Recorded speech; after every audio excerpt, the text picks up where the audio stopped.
উপদেষ্টা হোক আর রাজনীতিবিদ কাউকে ছাড় দেওয়া হবে না এমন মন্তব্য করেছেন এনসিপির মুখ্য সংগঠক সার্জিস আলম। 24 আগস্ট নিজের ভেরিফাইড ফেসবুক আইডিতে দেওয়া এক পোস্টে তিনি এই হুঁশিয়ারি দেন।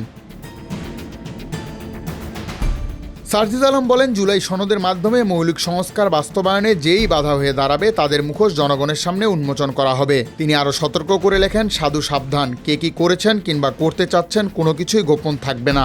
শেখ হাসিনা তো জান নিয়ে পালাইতে পারছে, আপনারা সেটাও পারবেন না।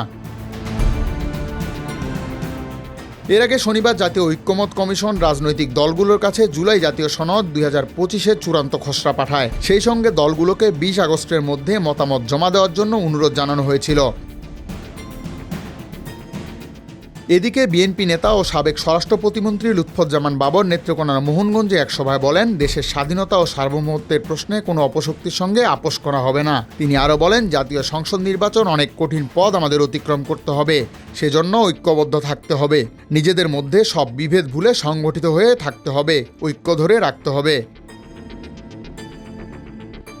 তিনি দলীয় নেতাকর্মীদের বলেন, নিজেরা অন্যায় কাজ করব না, অন্যকে করতে দেব না। অন্য কেউ করলে তা জানিয়ে দেওয়া। এরপর কেউ অন্যায় কাজ করলে তাকে ছাড় দেওয়ার কোনো সুযোগ নেই।